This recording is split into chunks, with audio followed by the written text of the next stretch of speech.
வணக்கம். புதுவை மற்றும் அதனை சுற்றியுள்ள பகுதிகளில் நடைபெற்ற பல்வேறு நிகழ்வுகளை பிரதிபலிக்கும் கமலா தொலைக்காட்சியின் செய்திகளுக்காக பிரபாவதி. விரிவான செய்திகளை காண்பதற்கு முன் தலைப்புச் செய்தியை பார்க்கலாம். தென்மண்டல முதலமைச்சர்கள் மாநாடு, முதலமைச்சர் ரங்கசாமி பங்கேற்கவில்லை. லோடு கேரியர் மோதி விவசாயி பலி, 3 பேர் காயம்.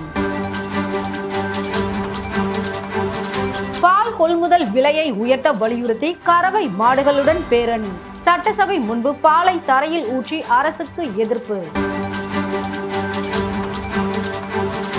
இனி விரிவான செய்திகள். முன்னாள் பிரதமர் ராஜீவ்காந்தியின் பிறந்தநாள் விழாவை ஒட்டி புதுவை அரசு சார்பிலும் காங்கிரஸ் கட்சி சார்பிலும் மரியாதை செலுத்தப்பட்டது. முன்னாள் பிரதமர் ராஜீவ்காந்தியின் பிறந்த நாளையொட்டி புதுச்சேரி வழுதாவூர் சாலை சந்திப்பில் உள்ள அவரது சிலைக்கு முதலமைச்சர் ரங்கசாமி மற்றும் அமைச்சர்கள் மாலை அணிவித்து மரியாதை செலுத்தினர். அதேபோல் காங்கிரஸ் கட்சி சார்பில் முன்னாள் முதலமைச்சர் நாராயணசாமி, நாடாளுமன்ற உறுப்பினரும் காங்கிரஸ் மாநில தலைவருமான வைத்தியலிங்கம், காங்கிரஸ் சட்டமன்ற கட்சி தலைவர் கார்த்திகேயன், முன்னாள் காங்கிரஸ் சட்டமன்ற கட்சி தலைவர் வைத்தியநாதன் உள்ளிட்ட முன்னாள் அமைச்சர்கள் மற்றும் கட்சி நிர்வாகிகள் கலந்து கொண்டு ராஜீவ்காந்தியின் சிலைக்கு மாலை அணிவித்து மரியாதை செலுத்தினர். ஸ்ரீ பாரத் வித்யாசிரம் மேல்நிலைப் பள்ளியில் 100 மரக்கன்றுகள் நடும் நிகழ்ச்சி பாகூர் ஏரி பகுதியில் நடைபெற்றது. ஸ்ரீ பாரத் வித்யாசிரம் மேல்நிலைப் பள்ளி CBSE அகரம் சுற்றுச்சூழல் பாதுகாப்பு மற்றும் நிலையான வளர்ச்சியை வலியுறுத்தும் வகையில் 100 மாணவர்கள் 100 மரக்கன்றுகள் கார்பன் நடுநிலை பணி பாகூர் ஏரியில் விழிப்புணர்வு நிகழ்ச்சியாக நடைபெற்றது. இந்த பசுமை பணி ஸ்ரீ பாரத் வித்யாசிரம் பள்ளியின் மாணவர் மன்றம், Rotary Club of Pondicherry White Town மற்றும் ஸ்வர்ணிம் புதுச்சேரி ஸ்ரீ அரவிந்தோ குழுமம் ஆகியோர் இணைந்து நடத்துவதற்கு உமராங்காடு ஏரி, முள்ளோடை வாய்க்கால் பாசன விவசாயிகள் சங்க தலைவர் கமலக்கண்ணன் 100 மரக்கன்றுகளையும் நடுவதற்கான இடத்தையும் கொடுத்து பெரும் உதவி செய்தார். இந்த நிகழ்விற்கு பாகூர் தொகுதியின் சட்டமன்ற உறுப்பினர் செந்தில்குமார் சிறப்பு விருந்தினராக கலந்து கொண்டு நிகழ்வை சிறப்பித்தார். மாணவர்களிடம் உரையாற்றிய அவர், சுற்றுச்சூழல் பாதுகாப்பில் இளம் தலைமுறையின் பங்கு மிகவும் முக்கியமானது என்றும், இயற்கையை பாதுகாப்பதற்கான செயல்பாடுகளில் மாணவர்கள் தொடர்ந்து ஈடுபட வேண்டும் எனவும் வலியுறுத்தினார். இந்த நிகழ்வில் Rotary Club of Pondicherry White Town தலைவர் ரொட்டேரியன் ராம்குமார், செயலாளர் ரொட்டேரியன் தனகோபால், ஸ்வர்ணிம் புதுச்சேரி ஸ்ரீ அரவிந்தோ குழுமத்தின் மூத்த இணை அலுவலர் கீதா மற்றும் ORC திட்ட ஒருங்கிணைப்பாளர் டாக்டர் வினோத்குமார் உள்ளிட்ட முக்கிய பிரமுகர்கள் கலந்து கொண்டு சிறப்பு செய்தனர். பள்ளியின் தாளாளர் மனிதநேயமிக்க மனிதர் டாக்டர் சந்தான கிருஷ்ணன் மற்றும் நிர்வாக அலுவலர் சங்கீதா கிஷோர் ஆகியோர் இந்த நிகழ்வில் தலைமை தாங்கி மாணவர்களை ஊக்கப்படுத்தினர்.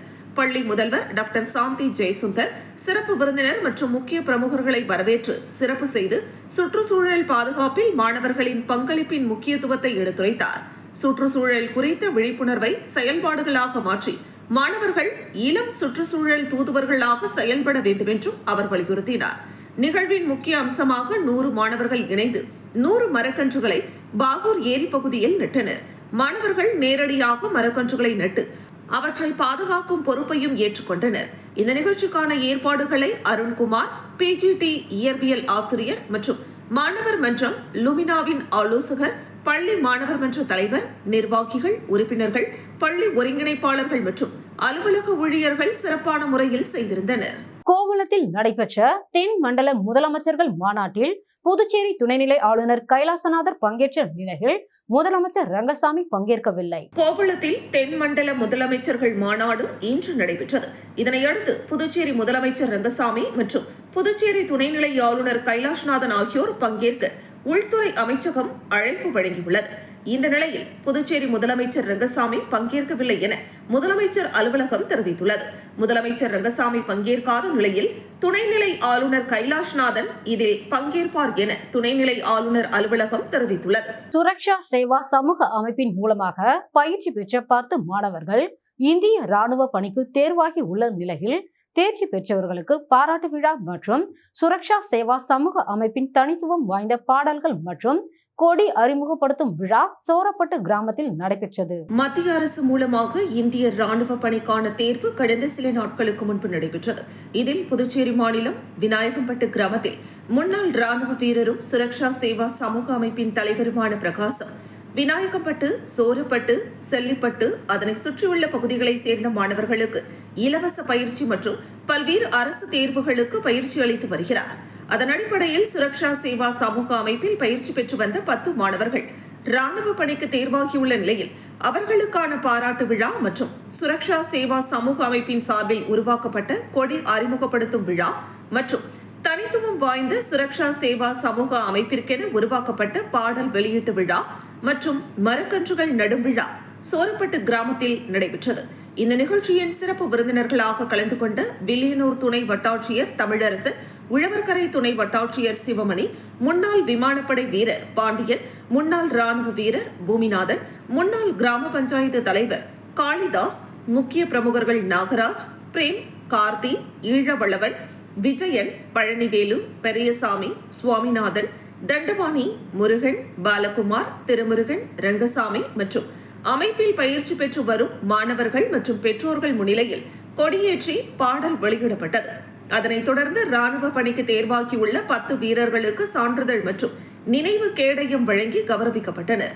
சுமார் 4 ஆண்டுகளாக இலவச பயிற்சி அளித்து வரும் சுரக்ஷா சேவா சமூக அமைப்பின் தலைவர் பிரகாசத்திற்கு அப்பகுதியைச் சேர்ந்த பொதுமக்கள் பாராட்டு தெரிவித்ததோடு மாணவர்களை நல்வழிப்படுத்தி இலவசமாக பயிற்சி அளித்தும் பொருளாதார மற்றும் சமூக ரீதியாக வாழ்வில் முன்னேற்றம் அடைவதற்கு உறுதுணையாக இருந்ததற்கு நன்றி தெரிவித்தனர்.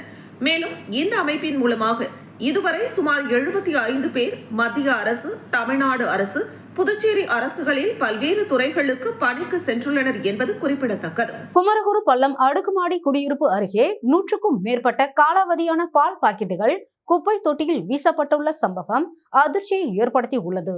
புதுச்சேரி கூட்டுறவு நிறுவனம் மூலம் பாண்லே பால் பாக்கெட்டுகள் 500க்கும் மேற்பட்ட பால் பூத்துகள் மூலம் மாநிலம் முழுவதும் விற்பனை செய்யப்பட்டு வருகிறது. இந்த நிலையில் புதுச்சேரி ராஜ்பவன் தொகுதிக்குட்பட்ட குமரகுரு பள்ளம் அடுக்குமாடி குடியிருப்பிற்கு அருகே 100க்கும் மேற்பட்ட பால் பாக்கெட் குப்பை தொட்டியில் வீசப்பட்டு கிடந்தன. இதனால் அதிர்ச்சி அடைந்த குடியிருப்பு பகுதி மக்கள் அதுகுறித்து நகராட்சி மற்றும் பாண்லே நிறுவனத்திற்கு தகவல் அளித்தனர். தகவலின் பெயரில் சம்பவ இடத்திற்கு வந்த நகராட்சி ஊழியர்கள் குப்பை தொட்டியில் வீசப்பட்ட பால் பாக்கெட்டுகளை அப்புறப்படுத்தினர். மேலும் கடைகளில் விற்பனையாகாத பால் பாக்கெட் குப்பை தொட்டியில் வீசப்பட்டதா அல்லது தனி நபரால் வாங்கப்பட்ட பால் பாக்கெட்டுகளா என்பது குறித்து விசாரணை மேற்கொண்டு வருகின்றனர். புதுச்சேரி நகர பகுதியில் நூற்றுக்கணக்கான மக்கள் வசிக்கும் அடுக்குமாடி குடியிருப்பு அருகே பால் பாக்கெட்டுகள் குப்பை தொட்டியில் வீசப்பட்டுள்ள சம்பவம் பொதுமக்கள் மத்தியில் அதிர்ச்சியை ஏற்படுத்தியுள்ளது. புதுச்சேரி நகர பகுதியில் சாலை ஓரமுள்ள கழிவுநீர் வாய்க்காலில் அமைக்கப்பட்டுள்ள இரும்பு கிரில்களை 2 இளைஞர்கள் திருடி செல்லும் சிசிடிவி காட்சிகள் வெளியாகி பரபரப்பை ஏற்படுத்தி உள்ளது.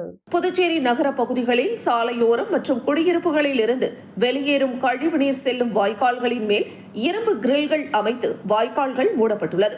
இந்த இரும்பு கிரில்கள் திருடு போவதாக பொதுப்பணித்துறை மற்றும் நகராட்சிக்கு பொதுமக்கள் புகார் அளித்திருந்தனர். இந்த நிலையில் நகர பகுதியில் கழிவுநீர் வாய்க்கால்கள் மேல் அமைக்கப்பட்டிருந்த இரும்பு கிரில்களை 2 வாலிபர்கள் இருசக்கர வாகனத்தில் சென்று திருடி சாக்குப்பையில் வைத்து எடுத்து செல்லும் காட்சிகள் அந்த பகுதியில் உள்ள சிசிடிவியில் பதிவாகி இருந்தது.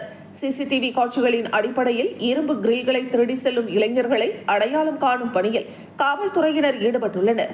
சாலையின் ஓரம் உள்ள கழிவுநீர் வாய்க்கால்கள் மீது போடப்பட்டுள்ள இரும்பு கிரில்களை 2 இளைஞர்கள் திருடி செல்லும் சிசிடிவி காட்சி வெளியாகி பரபரப்பை ஏற்படுத்தியுள்ளது. பால் பாக்கெட் கொள்முதல் விலையில் லிட்டருக்கு ரூபாய் 60 உயர்த்த வேண்டும் உள்ளிட்ட கோரிக்கைகளை வலியுறுத்தி புதுச்சேரி மாநில பால் உற்பத்தியாளர்கள் கறவை மாடுகளுடன் பேரணியாக சென்று சட்டப்பேரவை முன்பு ஆர்ப்பாட்டத்தில் ஈடுபட்டதுடன் பாலை தரையில் ஊற்றி அரசுக்கு எதிராக எதிர்ப்பு தெரிவித்தனர். புதுச்சேரியில் பால் கொள்முதல் விலையை உயர்த்த வேண்டும் உள்ளிட்ட பல்வேறு கோரிக்கைகளை வலியுறுத்தி புதுச்சேரி மாநில பால் உற்பத்தியாளர்கள் சங்கத்தினர் கறவை மாடுகளுடன் பேரணி மற்றும் ஆர்ப்பாட்டத்தில் ஈடுபட்டனர்.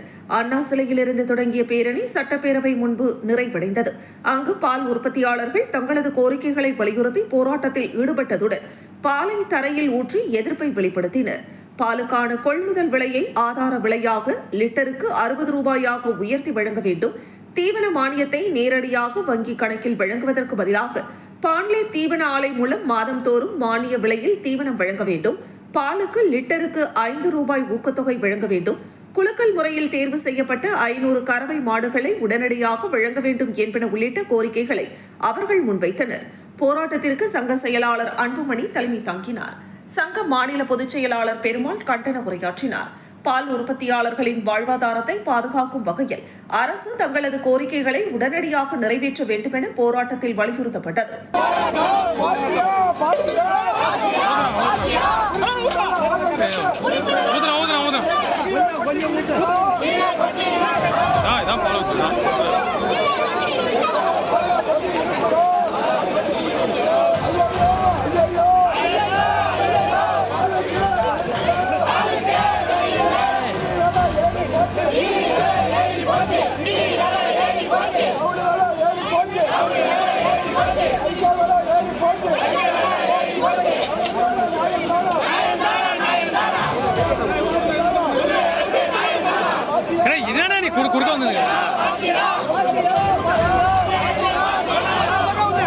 கூனிச்சம்பட்டில் லோடு கேரியர் மோதி விவசாயி பலியானார். 3 பேர் காயமடைந்த நிலையில் வாகன ஓட்டுநரை காவல்துறையினர் தேடி வருகின்றனர். புதுச்சேரி கூனிச்சம்பட்டு பகுதியை சேர்ந்தவர் 72 வயதான வாசுதேவன். விவசாயியான இவர் நேற்று மாலை தனது இருசக்கர வாகனத்தில் சொந்த வேலை காரணமாக திருக்கனூர் சென்றுவிட்டு மீண்டும் வீட்டிற்கு திரும்பிக் கொண்டிருந்தார். கூனிச்சம்பட்டு பெட்ரோல் பங்க் அருகே வந்தபோது அவருக்கு பின்னால் அதே திசையில் அதிவேகமாக வந்த டோஸ்ட் லோடு கேரியர் வாகனம் வாசுதேவனின் இருசக்கர வாகனம் மீது மோதியது. இதில் நிலை தடுமாறி கீழே விழுந்த வாசுதேவனுக்கு தலையில் பலத்த காயம் ஏற்பட்டு மயங்கி விழுந்தார். இதையடுத்து கட்டுப்பாட்டை இழந்த லோட் கேரியர் எதிர் திசையில் வந்த மற்றொரு இருசக்கர வாகனம் மீதும் மோதியது. அதில் கூனிச்சம்பட்டை சேர்ந்த 26 வயதான கீர்த்தனா, 53 வயதான விஜயா மற்றும் கீர்த்தனாவின் 3.5 வயது மகள் ரச்சனா ஆகியோர் காயமடைந்தனர்.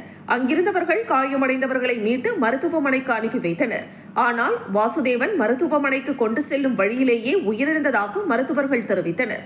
இதுகுறித்து மேற்கு போக்குவரத்து காவல்துறையினர் வழக்கு பதிவு செய்து விபத்தை ஏற்படுத்திய லோட் கேரியர் வாகனத்தை ஓட்டி வந்த விழுப்புரம் வி குச்சிப்பாளையத்தை சேர்ந்த மணிகண்டன் என்பவரை தேடி வருகின்றனர். புதுச்சேரி தமிழ் சங்கத்தில் அமைந்துள்ள திருவள்ளுவர் சிலைக்கு தமிழ் சங்க தலைவர் முத்து தலைமையில் சட்டமன்ற உறுப்பினர் வையாபுரி மணிகண்டன் மாலை அணிவித்து மரியாதை செலுத்தினார். புதுச்சேரி தமிழ் சங்கத்தில் கடந்த 2020ஆம் ஆண்டு இதே நாளில் திருவள்ளுவர் சிலை நிறுவப்பட்டது. அன்று முதல் சிலை நிறுவப்பட்ட 20ஆம் தேதியான இன்று மாதம் தோறும் சிலைக்கு மாலை அணிவித்து மரியாதை செலுத்துவது வழக்கம். அதன்படி திருவள்ளுவர் சிலை நிறுவப்பட்ட தினம் என்பதால் மாலை அணிவிக்கும் நிகழ்ச்சி தமிழ்ச்சங்க தலைவர் முத்து தலைமையில் நடைபெற்றது. இதில் சிறப்பு விருந்தினராக கலந்து கொண்ட முத்தியால்பேட்டை தொகுதியின் சட்டமன்ற உறுப்பினர் வையாபுரி மணிகண்டன் உள்ளிட்ட தமிழ்ச்சங்க நிர்வாகிகள் மாலை அணிவித்து மரியாதை செலுத்தினர். நிகழ்ச்சியில் தமிழ்ச்சங்க நிர்வாகிகள் திரளாக கலந்து கொண்டனர். தொடர்ந்து நிகழ்ச்சியில் கலந்து கொண்டு பள்ளி மாணவ மாணவிகளுக்கு திருக்குறள் புத்தகம் இலவசமாக வழங்கப்பட்டது. மக்கள் தலைவர் ப. கண்ணன் பிறந்தநாள் விழாவில் முதலமைச்சர் ரங்கசாமி உள்ளிட்ட தலைவர்கள் பங்கேற்றனர். புதுச்சேரியின் முன்னாள் உள்துறை அமைச்சரும் சபாநாயகரும் நாடாளுமன்ற உறுப்பினருமான மக்கள் தலைவர் ப. கண்ணனின் பிறந்தநாள் விழா அவரது இல்லத்தில் நடைபெற்றது. அவரது மகனும் ராஜ்பவன் தொகுதியின் சட்டமன்ற உறுப்பினருமான விக்னேஷ் கண்ணன் ஏற்பாட்டில் விழா நடைபெற்றது.